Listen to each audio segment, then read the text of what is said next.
Bismillahirrahmanirrahim. Assalamualaikum warahmatullahi wabarakatuh. Innal hamdalillah nahmaduhu wa nasta'inuhu wa nastahdihi wa nastaghfiruh wa na'udzu billahi min syururi anfusina wa min sayyiati a'malina. May yahdihillahu fala mudilla lahu wa may yudlil fala hadiya lahu. Asyhadu an la ilaha illallah wahdahu la syarika lahu wa asyhadu anna Muhammadan abduhu wa rasuluhu arsalahu Allahu rahmatan lil alamin. Allahumma salli wa sallim wa barik ala hadzal nabiyil karim wa ala alihi wa sahbihi wa man sara ala nahjihi wattaba'a sunnatahu ila yaumiddin. Ya ayyuhalladzina amanu taqullaha haqqa tuqatih wa la tamutunna illa wa antum muslimun. Ya ayyuhan nasu taqu rabbakum alladzi khalaqakum min nafsin wahidah wa khalaqa minha zawjaha wa batha minhuma rijalan katsiran wa nisaa'a wattaqullaha alladzi tasaaluna bihi wal arham innallaha kana 'alaikum raqiba. Ya ayyuhalladzina amanu taqullaha wa qulu qawlan sadida yuslih lakum a'malakum wa yaghfir lakum dhunubakum wa may yuti'illaha wa rasulahu faqad faza fawzan 'azima. Allahumma inna na'udzubika an usyrika bika syai'an na'lamu wa astaghfiruka lima la na'lamu.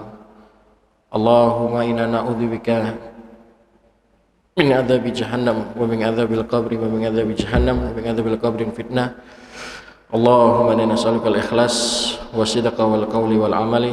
Bismillahi tawakkaltu 'ala Allah wa la haula wa la quwwata illa billah. Hadirin jamaah salat maghrib Masjid Al-Ikhlas yang dimuliakan oleh Allah Subhanahu wa taala. Kita lanjutkan pembahasan kita, Pak, masih di kajian tauhid. Kita saat ini berada di bab ar-ruqa wa tamim. Ya, bab tentang ar-ruqyah ya, dan juga atiwalah ya, atau sesuatu yang memang digandungkan dengan keyakinan itu dapat memprotek diri kita. Kita sudah masuk di pertemuan ketiga para jamaah sekalian. Dua dalil sudah kita kaji. Saat ini kita masuk di pertemuan yang ketiga. Ada hadis dari Abdullah bin Ukaim radhiyallahu anhu. Beliau mengatakan dari Nabi sallallahu alaihi wasallam, "Man ta'alaqa syai'an wakila ilaihi." Siapa yang menggantungkan suatu barang dengan anggapan barang itu mempunyai manfaat atau dapat melindungi dirinya, maka niscaya dia akan dibiarkan oleh Allah Subhanahu wa taala untuk bergantung kepadanya. Hadis ini diriwayatkan oleh Imam Ahmad para jamaah sekalian di nomor 310 dan Tirmidzi nomor 2072. Sebelum kita jauh membahas tentang hadis ini para jamaah sekalian, mari izinkan saya dan bersama-sama kita mendalami tentang 3 poin dasar atau 3 poin pemahaman dari apa itu at-tamaim, apa itu ar-ruqyah, dan apa itu tiwalah. At-tamaim para jamaah sekalian itu didefinisikan oleh para ulama adalah sesuatu yang dikalungkan kepada anak-anak kecil, Pak, di leher-leher anak kecil itu dengan anggapan untuk dapat melindungi dirinya dari ain. Ain ini penyakit mata, Pak. Kalau pernah jenengan dengar istilah ain, awas ya nanti terkena ain, awas ya bahaya ain, gitu ya. Ain ini adalah penyakit mata, Pak, atau sihir mata. Dan ini umumnya memang sihir mata ini atau ain ini para jamaah sekalian, ini mudah mengena kepada siapapun, termasuk anak-anak para jamaah sekalian. Tetapi bila yang digantungkan itu berasal dari Al-Quran, ada sebagian ulama salaf, sebagian, Pak, ya, tidak semua, tapi ada sebagian ulama salaf memberikan keringanan untuk hal ini, maksudnya dibolehkan para jamaah sekalian. Sedangkan sebagian yang lain tidak membolehkannya dan secara tegas mengharamkan perbuatan semacam ini. Di antaranya adalah Abdullah bin Mas'ud para jamaah sekalian, atau Ibnu Mas'ud. Ya, dari Abdullah bin Mas'ud dan juga anaknya yaitu Ibnu Mas'ud radhiyallahu anhu ajma'in. Jadi at-ta'im atau tamaim ini para jamaah sekalian adalah segala sesuatu yang digantungkan, umumnya kalau pada zaman dulu itu ya digantungkan kepada leher anak-anak dengan bermaksud melindungi diri dari ain, ya. Itu at-tamaim. Kemudian yang kedua adalah ar-ruqyah.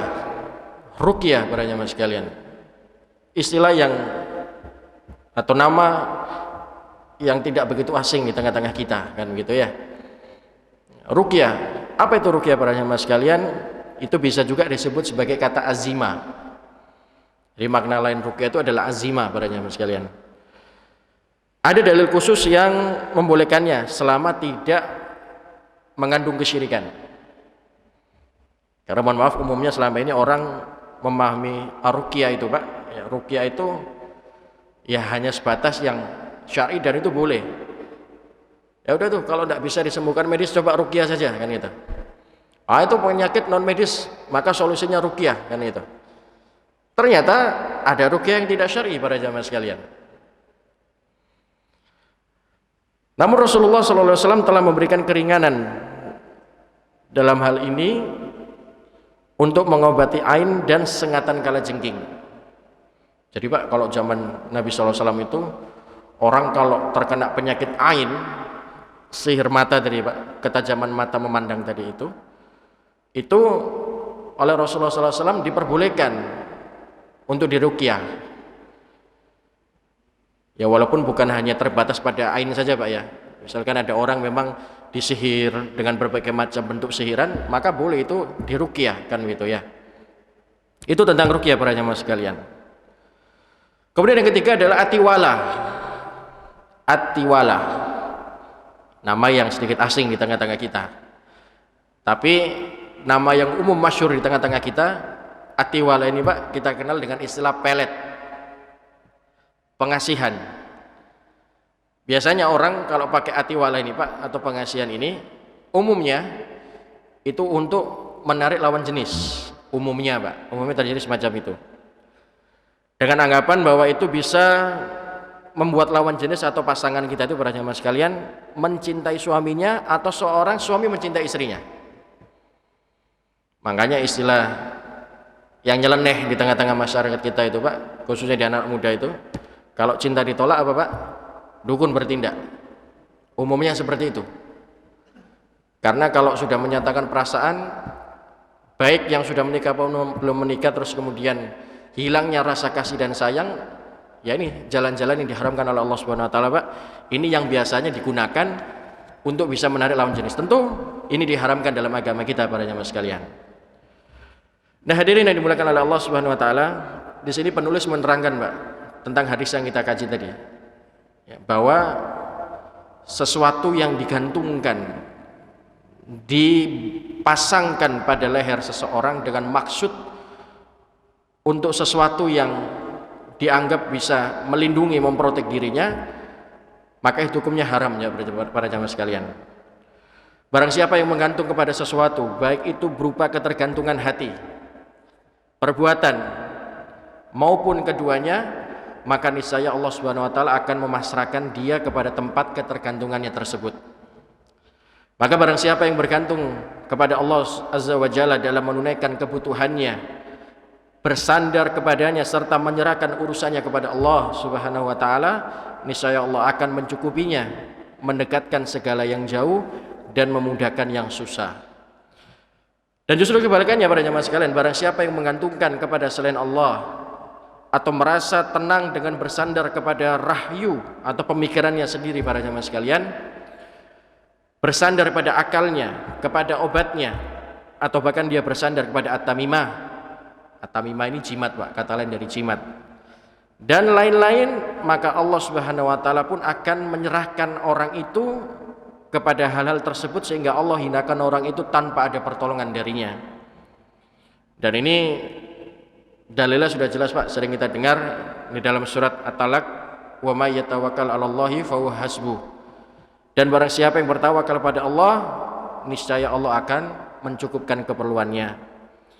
Maka harus diingat para jamaah sekalian bahwa seseorang walaupun dia menjalani sebab-sebab yang syar'i serta dibolehkannya, tetapi jangan sampai dia menggantungkan jiwanya kepada sebab tersebut, bahkan dia harus bergantung hanya kepada Allah Subhanahu wa taala.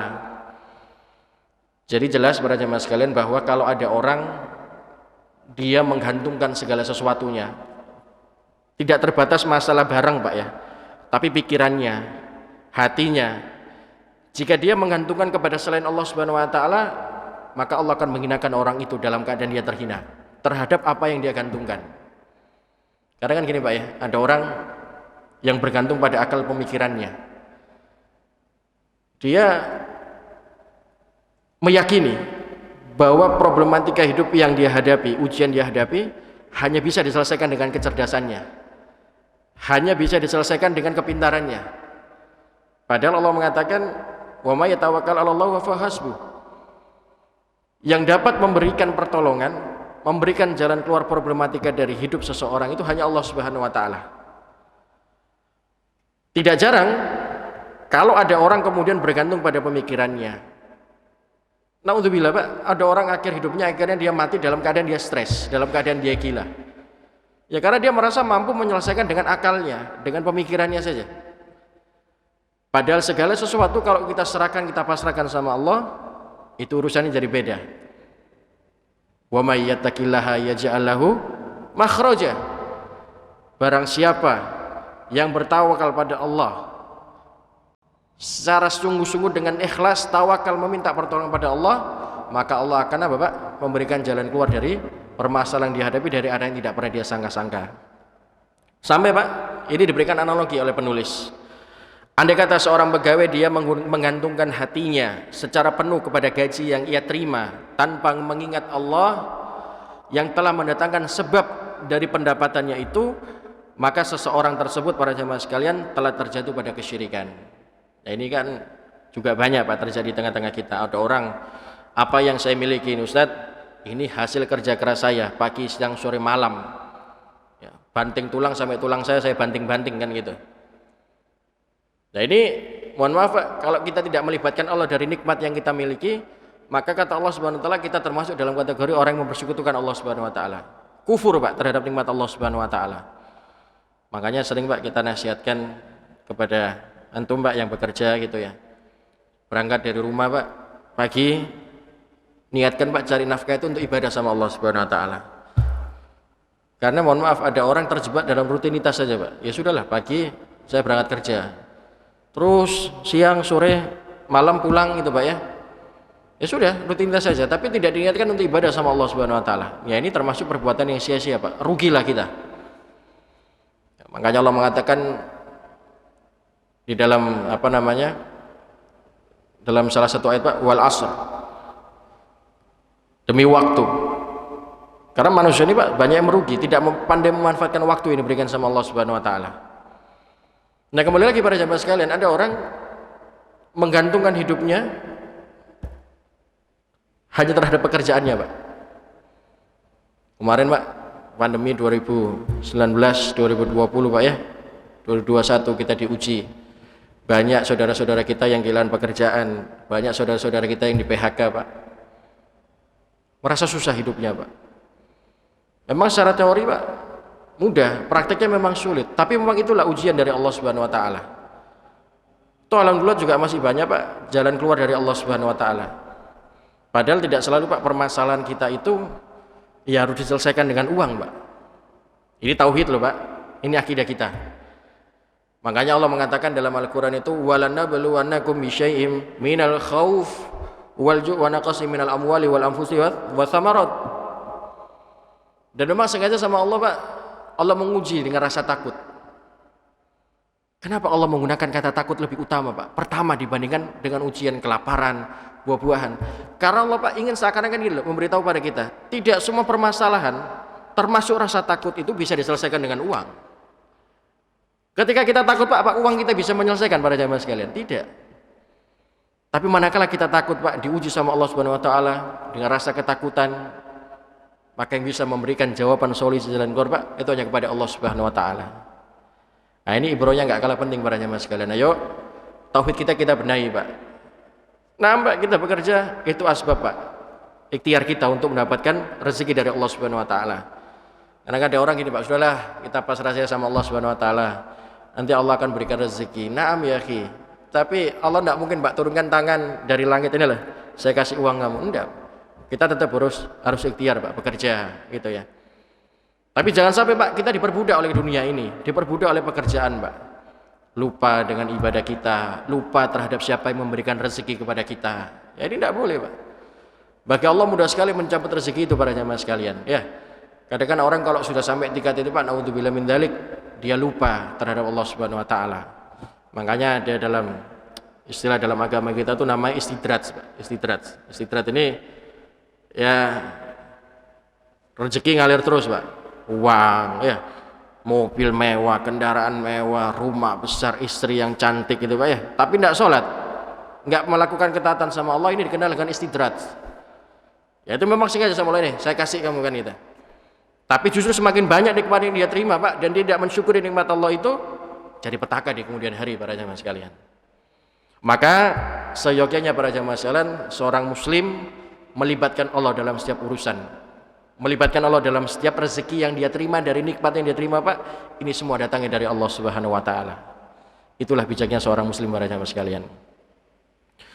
Nah, hadirin yang dimuliakan oleh Allah Subhanahu wa taala, tentu, Pak, dalam hadis ini terdapat beberapa keutamaan, Pak. Terdapat beberapa pelajaran yang bisa kita ambil, ya. Yang pertama, kita punya kewajiban, Pak, bertawakal kepada Allah Subhanahu wa taala, hanya satu-satunya kepada Allah Subhanahu wa taala, dan tidak bertentangan dengan menjalankan sebab yang dibolehkan.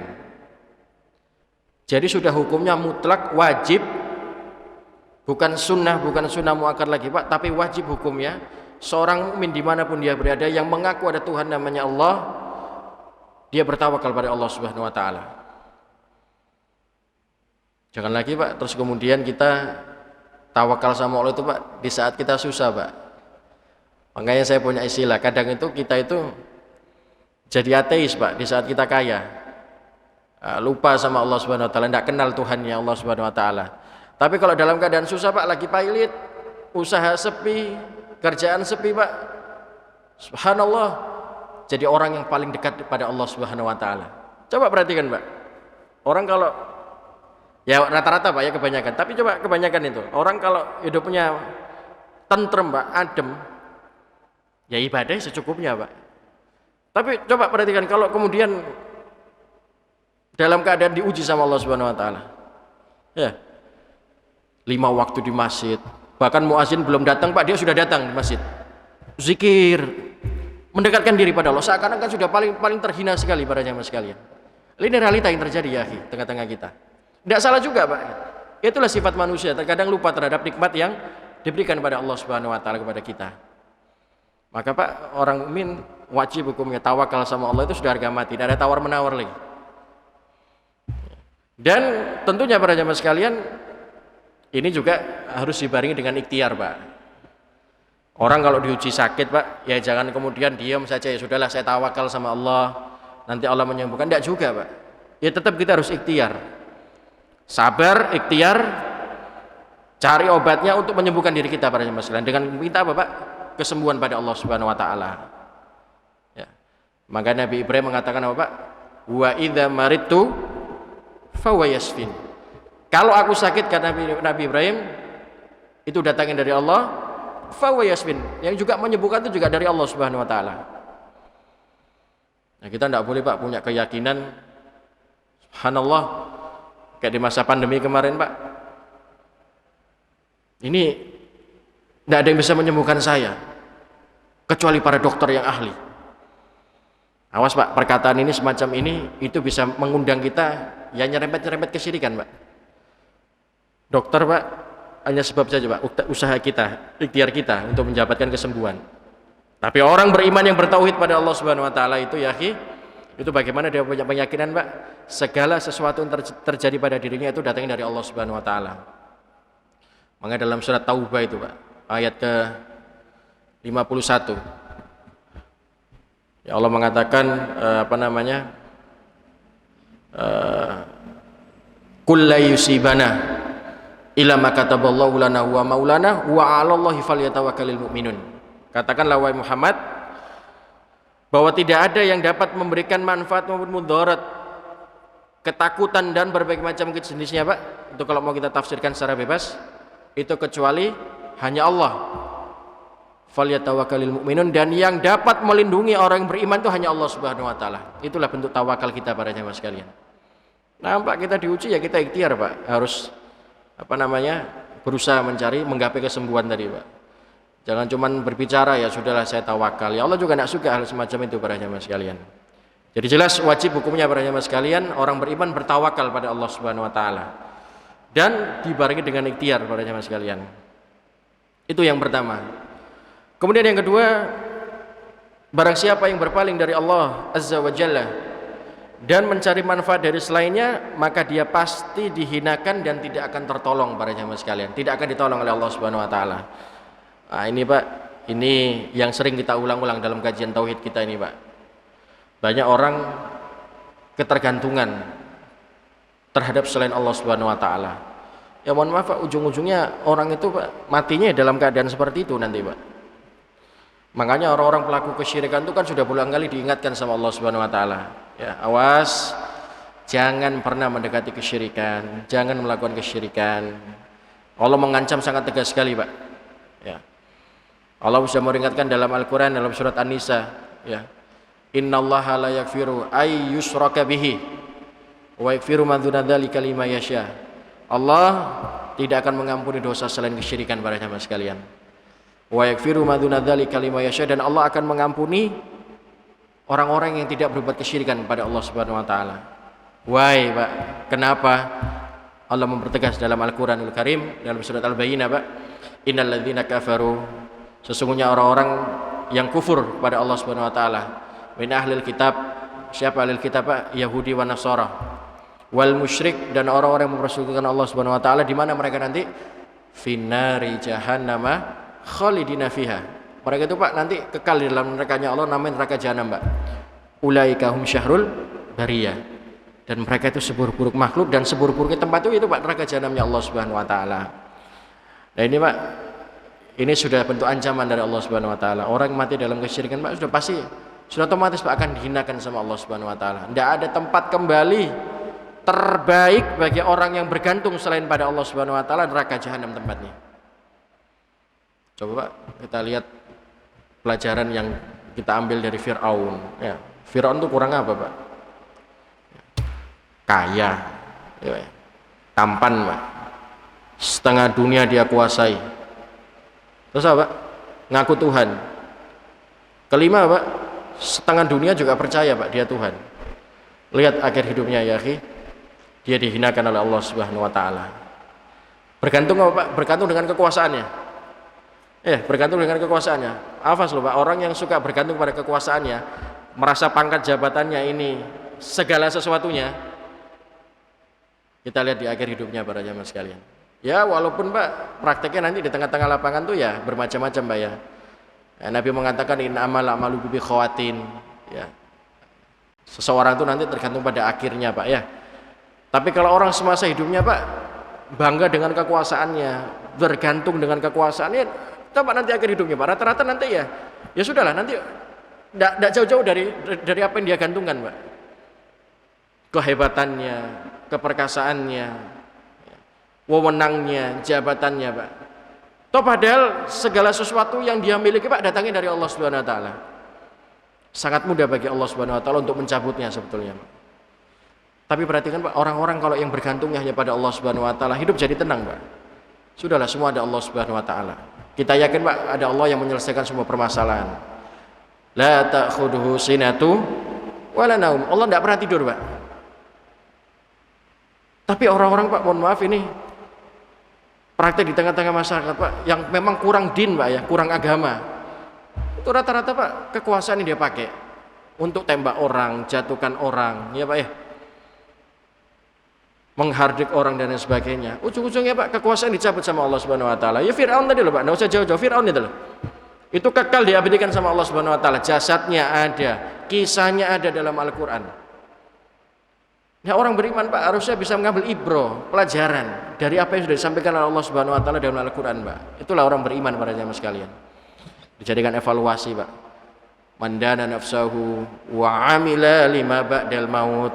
Itu orang beriman, Pak. Mengambil pelajaran dari segala sesuatu yang sudah terjadi di masa lalu, Pak. Apalagi ini kalau sudah menyangkut hak-haknya Allah Subhanahu wa taala. Nah, ini kalau sudah masuk bab semacam ini, Pak, Allah tidak mau diganggu gugat, Pak. Ya. Walaupun toh sebetulnya Allah Subhanahu wa taala tidak butuh kita, Pak. Ya kita yang butuh pada Allah Subhanahu wa taala. Itu yang kedua, para jamaah sekalian, awas Allah mengancam orang yang bergantung kepada selain Allah, ujung-ujungnya Pak, itu nanti akan dihinakan sama Allah Subhanahu wa taala dan dia akan dimatikan dalam keadaan dia bergantung terhadap yang dia yakini selain Allah Subhanahu wa taala. Ada orang terus kemudian bergantung, Pak, kepada sesuatu yang diharamkan dalam agama, Pak, ya nanti ujung-ujungnya dia akan seperti itu. Karena memang ada hadis, Pak, gitu ya. Seseorang itu nanti akan dimatikan sesuai dengan kebiasaannya. Jadi kalau kebiasaannya kemudian suka berbuat syirik, ya seperti itu dia akan mati, ya. Kalau kebiasaan hidupnya kemudian suka ke diskotik, Pak, ya ujung-ujungnya matinya akan dalam keadaan terhina seperti itu, para jamaah sekalian. Ada masalah, saya tidak bisa menyelesaikan, saya harus mabuk, khamr. Ya, ujungnya seperti itu, ya. Maka, Pak, tadi, Pak, ini ayo kita jadikan ibrah, Pak, pelajaran agar kita lebih berhati-hati dalam hidup ini, para jamaah sekalian. Awas dari setiap apa yang kita lakukan, Pak, ini ada pertanggungjawaban di hadapan Allah Subhanahu wa taala. Ya, ma yalfidhu min qaulin illa ladayhi raqibun atid. Allah, Pak, sudah titipkan malaikat yang sifatnya raqib dan atid. Ini tidak pernah lepas, Pak. Ya, senantiasa mengikuti gerak-gerik kita, perilaku kita, keseharian kita, para jamaah sekalian, sehingga suatu saat manakala kita dipanggil oleh Allah Subhanahu wa taala, kita akan mempertanggungjawabkan terhadap apa yang kita kerjakan selama hidup di dunia ini. Itu yang kedua, Pak. Kemudian yang ketiga, Pak, jelas dalam hadis ini haram hukumnya, larangan kita untuk bergantung kepada selain Allah Subhanahu wa taala. Ayo, Pak, kembalikan semua permasalahan yang terjadi kepada diri kita itu pada Allah Subhanahu wa taala. Tidak ada yang bisa menyelesaikan, Pak, permasalahan terhadap diri kita, Pak. Itu selain hanya minta pada Allah Subhanahu wa taala. Ya. Negara, Pak, dengan berbagai macam problematika hidup, Pak, kalau pemimpinnya terus kemudian tawakal sama Allah, Pak, dekat dengan ulama, terus kemudian banyak bermunajat minta sama Allah, Pak, selesai permasalahan ini, Pak. Ya. Tapi kalau justru kita jauh dari Allah Subhanahu wa taala, ya, memberikan gap, Pak, jarak kita dengan Allah Subhanahu wa taala, ini jadi masalah nanti, ya. Ya. Allah, Pak, kalau memberikan masalah pada kita itu sebetulnya habis, Pak. Allah tuh ingin untuk kita dekat pada Allah Subhanahu wa taala. Tanda kita sedang diperhatikan sama Allah Subhanahu wa taala. Ya seperti sadil, Pak, panjenengan antum duduk di sini, ya, ya. Sadar apa tidak sebetulnya antum ini, Pak, sedang diperhatikan sama Allah Subhanahu wa taala. Apa kata Nabi sallallahu alaihi wasallam? May yuridillahu bi khairan yufaqihu fiddin. Tanda kalau Allah, Pak, memperhatikan seorang hamba dan ingin menambah kebaikan pada diri seorang hamba itu, ya, maka dibuatlah orang itu, Pak, duduk tafakuh memahami dinul Islam, agamanya Allah Subhanahu wa taala. Ya terlepas, Pak, niat panjenengan mungkin, Pak, wah ya di luar hujan Ustaz tak dengarkan pengajian itu, ya. Tapi sadar apa tidak, Pak, Allah gerakkan hati panjenengan untuk duduk di sini mendengarkan kajian ini, Pak. Ini tanda Allah memperhatikan panjenengan, para jamaah sekalian. Sudahlah, mau dibantah apa, ini tanda Allah memperhatikan kita, Pak. Tidak tahu, Pak, mungkin datang tadi ke masjid hanya niat sholat berjamaah terus pulang. Tapi Allah gerakkan hati kita untuk duduk, Pak. Antum duduk di sini. Tidak tahu apa yang didapat pulang dari sini, ilmu, Pak, pulang diamalkan. Itulah cara Allah memperhatikan salah seorang hamba, Pak. Sama, Pak, kalau terus kemudian kalau kita diuji sama Allah Subhanahu wa taala, diberikan cobaan sama Allah Subhanahu wa taala, itu tanda, Pak, Allah sedang memperhatikan kita. Ingin meninggikan derajat kita di hadapan Allah Subhanahu wa taala. Cuman terkadang, Pak, kita itu jiwanya mental tempe, Pak. Belum berjuang, belum berjihad, Pak, melewati cobaan ini sudah pasrah duluan. Karena syaitan mudah masuk, Pak. Padahal Allah mengatakan apa? La yukallifullahu nafsan illa usaha. Allah tidak akan menguji membebani, Pak, pada diri seorang hamba itu di luar batas kemampuannya. Orang beriman, Pak, sebenarnya kalau tahu konsep ini, Pak, cobaan seberat apapun, Pak, dia melibatkan Allah Subhanahu wa taala, bergantung hanya pada Allah Subhanahu wa taala lewat masalah itu, Pak. Perhatikan, Pak. Orang kalau hatinya ketergantungan hanya sama Allah Subhanahu wa taala, Pak, seberat apapun, Pak, dia nikmatin, Pak. Ya walaupun kita juga tidak berharap Pak ya diberikan ujian sama Allah Subhanahu wa taala, tidak diberikan cobaan oleh Allah Subhanahu wa taala. Tapi kalaupun kita harus diberikan cobaan Pak, kita sikapi dengan positif, kita bersyukur. Tandanya Allah masih memperhatikan kita Pak, ingin ada kebaikan pada diri kita. Hanya tinggal bagaimana Pak penyelesaian kita itu sabar enggak dalam menghadapi ujian ini Pak.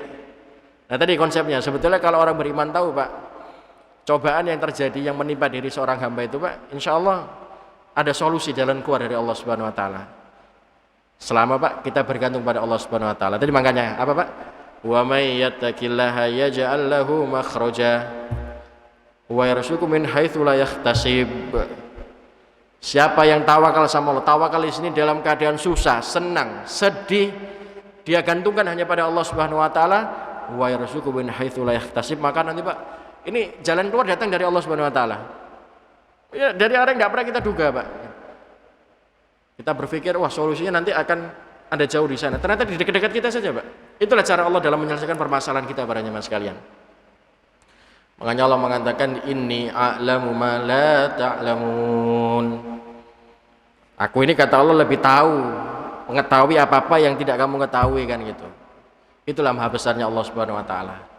Jadi ya Pak, monggo mulai detik ini Pak, buat mindset dalam diri kita untuk ya banyaklah Pak mendekatkan diri sama Allah Subhanahu wa taala, melibatkan semua aktivitas-aktivitas kita nih Pak itu untuk pada Allah Subhanahu wa taala. Hadirkan Allah dalam diri kita. Ya, salat kita, kerja kita, ya Pak ya, muamalah kita libatkan Allah Pak. Ada Allah di situ, ada Allah di situ. Kalau ada masalah Pak, libatkan Allah juga. Yakin Allah akan memberikan solusi jalan keluar Pak dari sesuatu yang tidak pernah kita sangka Pak. Ya, ada orang merasa ini saya sudah hambar Ustaz hidup saya ini, sudah nggak ada apa namanya, nggak ada jalan keluar lagi ini. Ya sudah tawakal sama Allah Subhanahu wa taala. Ya. Ya Allah minta kita sabar Pak, tawakal sama Allah Subhanahu wa taala, ikhtiar gitu. Ya. Kurang berat apa Pak cobaan-cobaan yang dihadapi oleh saudara-saudara muslim kita sebelum-sebelumnya Pak ya. Ya. Maupun di era sekarang, di era dulu para sahabat ridwanullah alaihi jami'an. Ya semua ditolong oleh Allah Subhanahu wa taala. Selama Pak tadi Pak kita bergantung hanya sama Allah Subhanahu wa taala. Tapi jangan harap kalau kita bergantung selain kepada Allah Subhanahu wa taala Pak akan dapat solusi dari Allah Subhanahu wa taala. Justru naudzubillah min dzalik, malah kita akan dihinakan oleh Allah Subhanahu wa taala terhadap apa yang kita yakini dapat membantu tadi Pak menyelesaikan dari permasalahan yang sedang kita hadapi. Ya, ini semoga Allah Subhanahu wa taala Pak istiqomahkan kita untuk banyak mendekatkan diri pada Allah, senantiasa dalam lindungan Allah Subhanahu wa taala. Amin ya rabbal alamin. Kemudian yang keempat para jemaah sekalian, wajibnya seseorang bergantung Pak hanya kepada Allah dalam segala urusan. Nah, ini Pak, ini juga penyakit di tengah-tengah kita. Ada orang Pak, saya pernah bahasan di pertemuan saya yang berapa waktu lalu Pak ya. Umat Islam ini kadang milih-milih Pak. Sebelum masuk permasalahan Pak ya. Dalam memilih agama pun Pak, itu pilih-pilih Pak. Dilihat Pak, ini kalau dalam Islam ini dilihat, ini mana hukum yang bisa menguntungkan saya. Dilihat Pak sisinya, sebelah mana ya. Yang enak diambil, yang nggak enak dibuang Pak. Ini kebanyakan umat kita seperti itu Pak, manusia ini. Padahal Allah memberitakan apa? Ya ayyuhalladzina amanu dukhulu fi silmi kafa. Wahai orang yang beriman, masuklah ke dalam Islam secara kafah, secara keseluruhan. Jangan pilih-pilih, Pak. Sama halnya dalam kita ketika kita diuji sama Allah Subhanahu wa taala, jangan pilih-pilih, Pak. Weslah. Kalau hanya sebatas seperti ini, ya sudahlah, saya mampu menyelesaikan sendiri. Lawas, Pak. Itu bentuk kesombongan kita, Pak. Allah tuh senang Pak sebetulnya terhadap kita Kak, ketika ada masalah cobaan Pak, terus kita mendekat sama Allah, minta sama Allah, itu Allah Subhanahu wa taala senang sekali Pak. Dalam hadis Allah mengatakan, hadis qudsi Pak ya, Allah Subhanahu wa taala senang manakala seorang hamba diberikan ujian cobaan kemudian dia datang kepadaku dan meminta kepadaku, kata Allah Subhanahu wa taala. Kita enggak Pak pilih-pilih, pokoknya saya bisa menyelesaikan dan tak selesaikan sendiri. Nanti giliran yang susah Pak, sudah ke pojok mepet, wah wis. Tadi saya bilang kayak orang ateis Pak. Orang kaya ketika kaya nikmat banyak lupa sama Allah Subhanahu wa taala. Tapi sudah terpojok Pak. Tidak ada yang bisa memberikan solusi jalan keluar baru minta sama Allah Subhanahu wa taala. Seorang muslim Pak, mukminan tidak sepantasnya punya sikap semacam ini Pak. Tapi seharusnya seorang mukminan Pak melibatkan Allah, menggantungkan segala sesuatu urusannya Pak itu kepada Allah Subhanahu wa taala. Ya kalaupun Pak kita bisa menyelesaikan lah, Allah itu paling tidak Pak meridhoi Pak terhadap apa yang kita kerjakan. Kadang kan orang itu hanya gini loh Pak, sudahlah pokoknya bisa selesai, tapi dia tidak bisa berpikir, tidak mikir itu Pak, ini apa cara saya untuk menyelesaikan diridhoi nggak sama Allah Subhanahu wa taala. Nah ini yang sudah hilang Pak dari apa namanya, dari seorang mukmin kebanyakan Pak ya, yang sudah mulai luntur. Ya sudahlah pokoknya saya tidak peduli halal haram, saya tidak peduli diridhoi sama Allah apa tidak, diberkahi sama Allah tidak, enggak. Pokoknya ya saya bisa menyelesaikan, saya tidak perlu Allah Subhanahu wa taala. Ini perkataan yang zalim Pak. Naudzubillah min dzalik. Maka wajib hukumnya para jamaah sekalian ya akhi, bergantung hanya kepada Allah dalam segala sesuatu urusan. Jangan dipilah-pilah Pak ya. Kita melibatkan Allah dalam keadaan kita susah saja, tidak susah kita tidak melibatkan Allah ya. Nanti kalau sudah mulai mau usaha, ya Allah berikan kemudahan. Kalau sudah sukses lupa sama Allah Subhanahu wa taala. Ya tidak boleh Pak ya. Seorang mukmin tidak sepantasnya memiliki sikap semacam itu. Itu yang keempat Pak. Kemudian yang kelima para jamaah sekalian, dalam hadis ini juga Pak diberikan pelajaran pada kita semua ya. Bahaya tentang kesyirikan dan akibat buruk yang ditimbulkannya. Nah, tadi juga sudah saya singgung Pak, orang yang melakukan kesyirikan Pak menggantungkan hatinya, pikirannya selain pada Allah Subhanahu wa taala Pak, ini sama dengan kita berbuat syirik pada Allah Subhanahu wa taala. Dan ini mohon maaf, ini dampak buruknya luar biasa Pak gitu ya. Dampak buruknya luar biasa. Ya Allah tadi menegaskan dalam hadis qudsi juga Pak ya. Kata Nabi sallallahu alaihi wasallam, Allah berfirman, ya bani Adam, wahai anak keturunan Adam, ya bani Adam, lau ataitani bi qurabil ardi khotoya thumma lakitani la tusyriku bi syai'a la ataituka bi quraha magfirah. Seandainya kalian datang kepadaku, kata Allah Subhanahu wa taala, dalam keadaan kalian membawa dosa sepenuh bumi, tetapi kalian datang kepadaku dengan satu syarat, tidak membawa kesyirikan kepadaku, kata Allah Subhanahu wa taala, la ataituka bi quraha magfirah, maka aku pun akan mengampuni dosamu sepenuh bumi itu juga. Tandanya apa para jamaah sekalian? Syirik ini Pak dampaknya banyak sekali. Doa kita tidak diterima, ya, urusan jadi berantakan, rumah tangga jadi hancur. Lo perhatikan Pak, orang-orang berbuat kesyirikan Pak, bergantung kepada selain Allah Subhanahu wa taala, rumah tangganya jadi tidak karu-karuan Pak, semrawut. Ya bagaimana enggak karu-karuan Pak? Hartanya dibelanjakan untuk sesuatu yang disyirikkan pada Allah Subhanahu wa taala. Bukan untuk ngopeni anak istrinya Pak ya, tapi untuk sesuatu yang diharamkan oleh Allah Subhanahu wa taala. Jadi memang dampak buruk Pak ini banyak sekali di tengah-tengah kita Pak. Orang melakukan kesyirikan itu. Nanti di kemudian hari Pak dia harus bersekutu dengan jin, dengan syaitan. Wah itu banyak sekali Pak dampak-dampak buruknya ya. Maka jelas Pak syirik ini diharamkan dan memiliki dampak buruk Pak, yang harus nantiasa kita menjauhinya. Kemudian yang keenam para jamaah sekalian, yang tidak kalah penting Pak, balasan itu sesuai dengan amal usaha seseorang. Apabila seseorang bergantung kepada Allah, maka insya Allah akan ditolong oleh Allah Subhanahu wa taala. Namun bila orang itu bergantung kepada selainnya, maka dia akan dihinakan oleh Allah Subhanahu wa taala. Tadi Pak saya bilang ada dua konsep Pak dalam diri seseorang mukmin itu. Pertama adalah inamal a'malu biniyat. Segala sesuatu Pak amalan yang kita kerjakan tuh ya tergantung pada niatnya. Tapi kita juga harus memperhatikan wa innama a'malu bi khawatin. Setiap orang itu juga nanti Pak dinilai sebagaimana akhirnya. Nah ini yang harus kita waspadai para jemaah sekalian. Kalaupun Pak, ayo kita punya urusan Pak, punya sesuatu hajat kita, serahkan sama Allah Subhanahu wa taala. Ya kalaupun ada susah Pak, Allah akan berikan jalan keluar gitu ya. Sama kalau kita Pak menolong agama Allah Subhanahu wa taala, intan surullaha yansurkum, kan gitu Pak. Kalau kita menolong Allah, agama Allah Pak, Allah akan memberikan pertolongan kepada kita semua. Tapi naudzubillah kebalikannya Pak, kalau kita kemudian merasa tidak butuh sama Allah, ya Allah juga tidak butuh kepada kita Pak. Karena Allah itu kan, kalau dalam hadis Pak, aku ini sesuai prasangkaan hambaku. Jadi kalau kemudian perasaan kita jelek sama Allah, tidak butuh sama Allah, ya Allah jauh tidak butuh dengan kita para jemaah sekalian. Ya sholat 5 waktu yang kita kerjakan itu Pak, apa karena kemudian Allah butuh sama kita? Tidak Pak. Ya kita ini yang butuh sama Allah Subhanahu wa taala. Kita butuh diberikan nikmat, kita butuh diberikan rezeki, Dari sholat itu Pak, bukti tunduk patuhnya kita sama Allah Subhanahu wa taala. Ada orang Pak konsepnya terbalik. Saya tidak mau tidak mau minta pertolongan pada Allah. Allah justru marah murka pada kita Pak. Dalam hadis katakan apa? Allah murka, Allah marah terhadap seorang hamba yang tidak minta kepadaku. Ayo Pak, Allah sudah memberikan potensi. Kalau ada masalah minta, mohon sama Allah Subhanahu wa taala. Makanya sampai karena kita ngaji tauhid Pak ya, kuatnya tauhid para sahabat pada saat itu Pak, ridwanullahi jami'an pada saat itu Pak, itu mereka kalau sandal mereka putus Pak, ya mereka angkat tangan Pak, minta sama Allah Subhanahu wa taala. Loh itu tauhid loh Pak, itu tauhid ya. Itu para sahabat Pak, saking kuatnya tauhidnya mereka sama Allah Subhanahu wa taala. Padahal Pak sandal itu bisa kita beli lagi kan itu. Tapi itu memang karena saking kuatnya tauhid mereka sama Allah Subhanahu wa taala. Mereka ingin melibatkan Allah, mereka ingin mendatangkan Allah Subhanahu wa taala.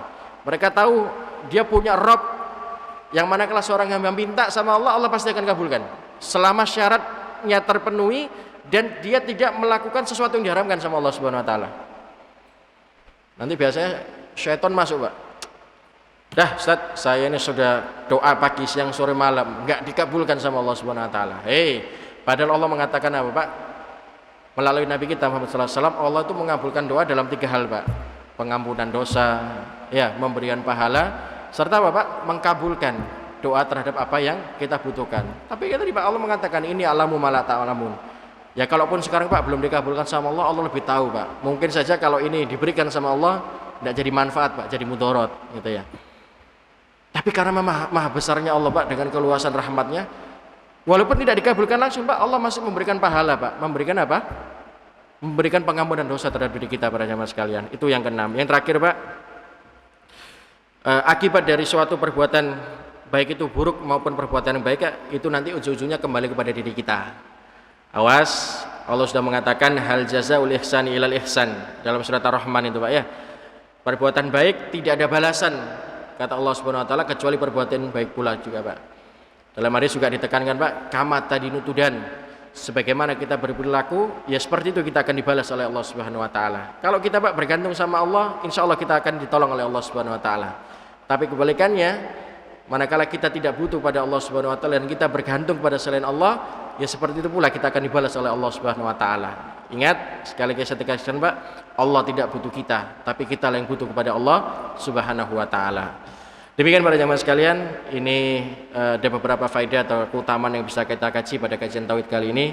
Mudah-mudahan ada manfaatnya. Semoga Allah Subhanahu wa taala istiqomahkan kita di atas iman dan Islam, dan biidznillah dengan izin Allah Subhanahu wa taala kita diakhirkan hidup kita dalam keadaan husnul khatimah. Saya kasih kesempatan Pak, mungkin ada yang mau ditanyakan atau mau kita diskusi Pak sebelum kita tutup dengan berdoa.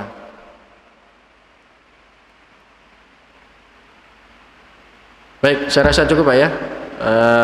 Mudah-mudahan ada manfaatnya. Semoga Allah Subhanahu wa taala memperteguh tauhid kita dan biidznillah memantikan kita dalam keadaan tauhid, penuh iman kepada Allah Subhanahu wa taala sehingga kelak kita bisa dikumpulkan dalam surga firdausnya Allah Subhanahu wa taala. Kita tutup dengan doa kafaratul majelis. Subhanakallahumma wa bihamdika asyhadu an la ilaha illa anta astaghfiruka wa atubu ilaik. Assalamualaikum warahmatullahi wabarakatuh.